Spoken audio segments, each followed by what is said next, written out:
my channel. If you're new here, I'm Ria. I have 3 children, Naeem who's 4, Rayan who's 2 and Alea who's 6 months. Today's video is going to be about Alea's labour and delivery. So please subscribe if you haven't done so already, and let's get into the video.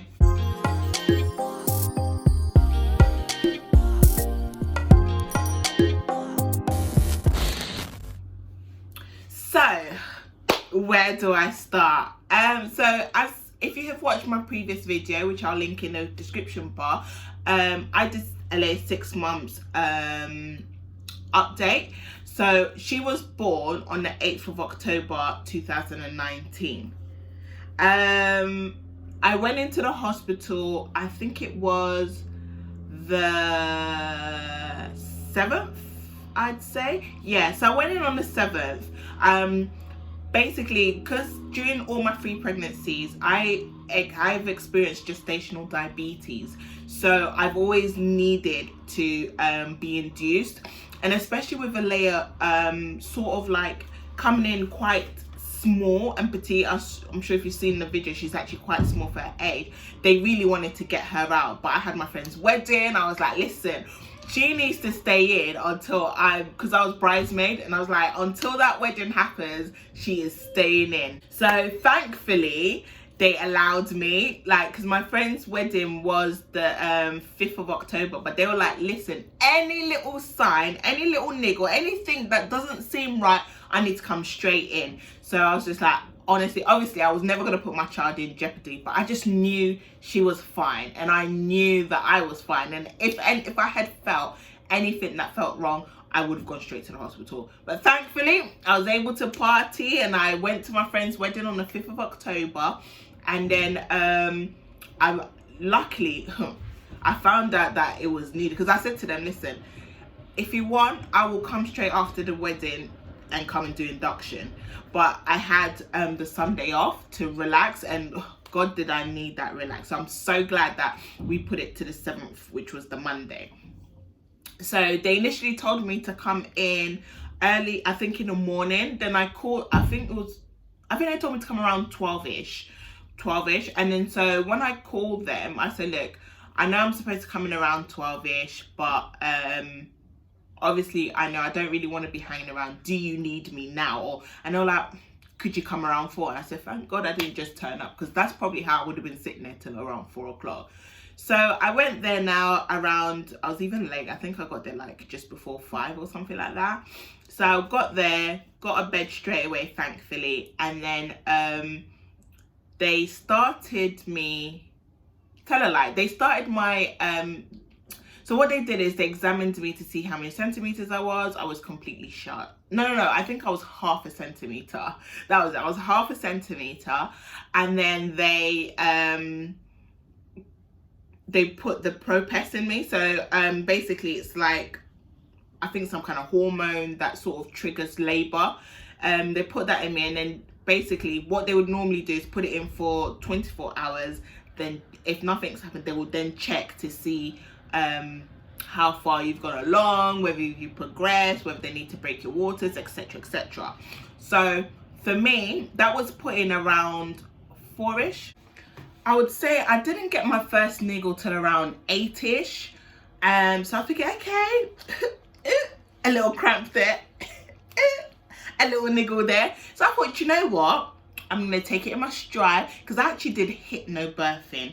So I had this amazing lady called Alema, who I'll do a complete different video about my hypnobirthing sessions. But let me tell you, it was the best thing. Like, this was my 3rd child, bearing in mind. So you would have thought, you know, hypnobirthing would be ideal for your 1st child and that, but no. And plus I was induced. So for me, hypnobirthing, oh, thank God for it. So I was just breathing. I was doing different breathing techniques and stuff, and it was fun. I even went outside of the ward and was climbing up the stairs, listening to music. I was dancing. People were like, is this girl actually in labor? I was in labor, but it was minor, so I wouldn't even consider it, like, it definitely wasn't active, but I was just, you know, I was being active because I was just like, I had so much energy. Imagine, like, I had just gone to my friend's I was a bridesmaid at my friend's wedding just 2 days prior, and I was, you know, dancing and everything. So for me, I was very, very active this pregnancy. So I had my music, I was going up the stairs, I was dancing, I was winding my waist. I'll get to a platform, and then I'll just breathe in and breathe out, because I just thought, you know what, I used the hypnobirthing and it really, really helped. So that was fine. I slept for a bit. That's how it was really, like, for me, it was really bearable. And I would say it wasn't until about 30 minutes before she was born that it struck me. I was just like, when I tell you, yeah, I got the craziest pain, and I was just like, okay, something is happening. Something is definitely happening right now, because all that breathing that I was doing right now, yeah, it's taken a lot out of me. I was just like, I felt like, I think that was the transition, because I was just like my breathing was shaky and like it was mad, but I still kept trying to regain myself, and no one was with me at this time, because traditionally with my pregnancies, they are like, I will go at least 24 hours with nothing being the case, and then after that 24 hours, that's when it starts kicking off. Not this time. Not this time, honey. So all of a sudden I was just like crippled with pain, and luckily the midwife was walking by, so she was like, are you all right? I was just like, She's like, do you feel like something's happening? I was like, yes, something is definitely happening. She's like, all right, do you want me to check? I was just like, yes, please. She was like, okay, well, I'm gonna go and come back. So I was like, okay, cool. Listen, the attack that I was getting, yeah, the pain after pain after pain after pain that was coming back to back, yeah, I was like, nah. And you know what? In all that situation, I wasn't even thinking about myself. I was being considerate, because I was in an induction bay. So there were other people. I said, you know what? I need to leave this bay and go out, because that woman that says she's going and coming back here, it seemed like forever, and she was not back here. So I got down, and I got off my bed slowly, managed to like literally like go a little bit and then get crippled, and I go a little bit and get crippled. Managed to get to the hallway to the first desk, and I was just like, I think I need to push. I think I need to push. And literally a bunch of midwives just came running towards me, and they were like, oh, can I check? And I was just like, yeah, check. So the woman was about to put her hand, but she was like, nah, there's nothing there, like, but let's go to delivery suite. So then that's when the midwife that said she was going to come back came and said, oh, you beat me to it. I was just like, why, where have you been? So she came, and she literally, her and another midwife, literally, one was on this arm, the other was on that arm, and we literally scurried along. So I was scurrying, and then we'll pause, and I'm like, ooh, contraction, and then scurry, and then pause. Finally made it to delivery suite. Was on, bearing in mind, guys, I didn't have paracetamol, I didn't have my beloved diamorphine, I didn't have epidural, I didn't have gas and air or anything at this point. It was literally just breathing techniques that got me through to that stage. I now got onto the bed. A woman examined me. She was like, 6 centimeters. I said, 6 centimeters. I said, blood, I'm gonna need an epidural, because if this intense pain I'm feeling is 6 centimeters, I want an epidural. I was just like, you know what, forget hypnobirthing, I want an epidural. And like I said to you, remember I was by myself at this point. I was like, can you come please, like I feel like I need to push. It's getting serious. My sister said, no matter what happened, I mean, as soon as something happens, call her, because she was like my birthing partner, because she studied midwifery and everything. She really wanted to be a part of it. So I called them. Then the woman was like, are you sure you want an epidural? I was just like, well, I don't think I can do this, and I'm by myself here, like with 2 midwives. And she was just like, no, honestly, but you said you felt like you needed to push. Go on, push. I was thinking, but I'm 6 centimeters. So I thought, okay, fine. They said push. So I started pushing. I said, hey, this pain. I was fully in my senses, fully conscious. So this is the first time ever that I've had absolutely nothing. So every niggle, every push, every I could feel it. So I was just like, they were like, do you want gas in there? I said, okay, fine, please, let me take gas in there. So I started like, trying to take my gas in there, push it.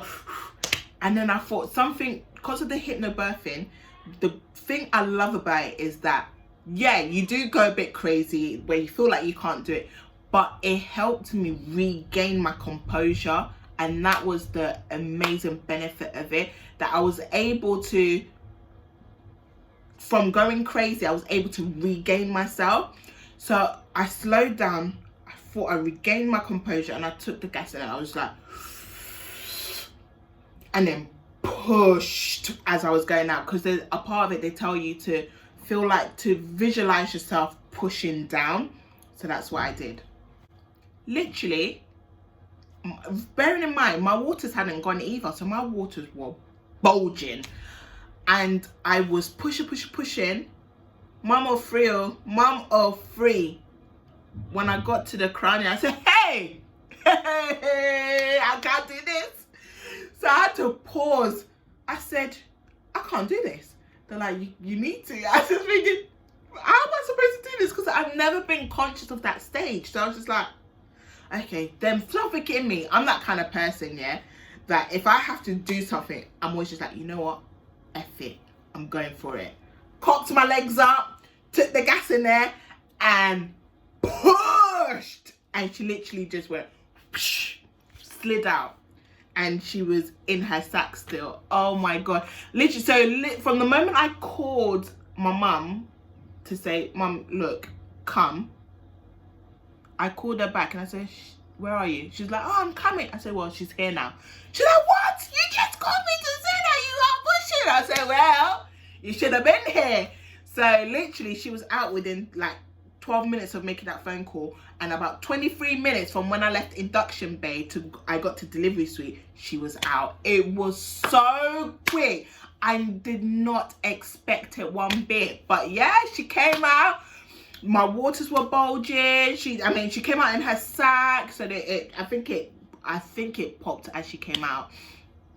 And she came out crying, and she was so, I looked at her and I was just like, oh my God, you're so beautiful. She was so gorgeous. And yeah, that was literally it. It's such a short story. Like, my induction didn't even progress. Like, I literally only had the ProPest, and I only had it for a few hours, and literally everything started to kick in all at once so fast. I think in total, they've got my labor down as 23 minutes for like active labor. It was so quick. But yeah, that's my story, and that is how I brought my baby girl into the world on my own, with induction, with no pain relief apart from gassing it at pushing. But one thing I will highly recommend is hypnobirthing. And if you want me, I think I might do a video, but let me know if you want a video on my hypnobirthing experience. I've already got some footage put together, but I never actually got it out. But I think since I've started to do these series and I'm on the roll now, I think I might just get it out. But yeah, please don't forget to subscribe, like and comment, and I'll see you in my next video.